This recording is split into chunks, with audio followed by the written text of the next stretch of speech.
Assalamualaikum warahmatullahi wabarakatuh. Saya Fia Nada, NIM 2041050010111.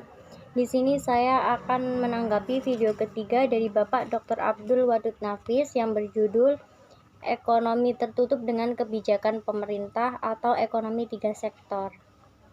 Ekonomi tiga sektor adalah perekonomian yang meliputi kegiatan dalam sektor perusahaan, rumah tangga, dan pemerintah. Campur tangan pemerintah menimbulkan dua perubahan penting. Satu, pungutan pajak yang dilakukan oleh pemerintah. T. Penambahan pengeluaran agregat AE pada industri dan rumah tangga. 2. Pajak memungkinkan pemerintah melakukan pembelanjaan dan ini akan menaikkan pembelanjaan agregat. Karena belum ada perdagangan dengan luar negeri, maka perekonomian tiga sektor dinamakan perekonomian tertutup. Aliran baru dalam sirkulasi aliran pendapatan. Pembayaran pajak oleh rumah tangga dan perusahaan kepada pemerintah menuju pendapatan pemerintah. Pengeluaran pemerintah ke sektor perusahaan menuju pembelian barang dan jasa yang diproduksi perusahaan.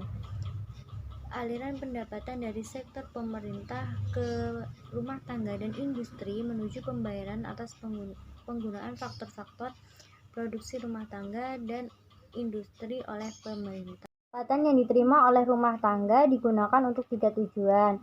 Yang pertama ditabung, S. Yang kedua membayar pajak, T. Dalam keseimbangan berlaku persamaan Y sama dengan C plus I plus G, sedangkan tiap tingkat pendapatan nasional berlaku Y sama dengan C plus 3 membiayai konsumsi. Syarat keseimbangan. Penawaran agregat AS, agregat demand AD dalam perekonomian yang tidak melakukan perdagangan luar negeri. AS sama dengan Y sehingga pada keseimbangan pendapatan nasional berlaku bersamaan.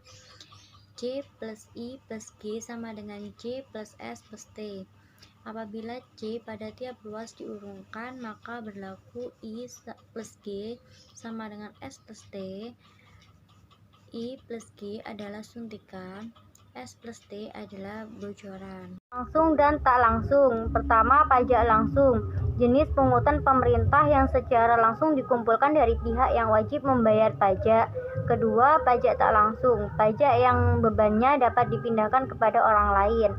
Bentuk-bentuk pajak pendapatan. Pertama, pajak regresif. Persentase pajak turun ketika pendapatan naik. Yang kedua, pajak proporsional. Persentase pajak tetap untuk berapapun tingkat pendapatan. Yang ketiga, pajak progresif.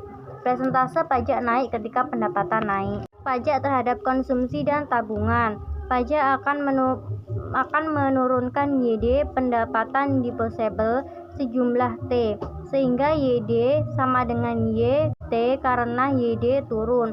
Konsumsi C dan tabungan S juga turun. Saja yang bisa saya sampaikan, kurang lebihnya saya mohon maaf. Wassalamualaikum warahmatullahi wabarakatuh.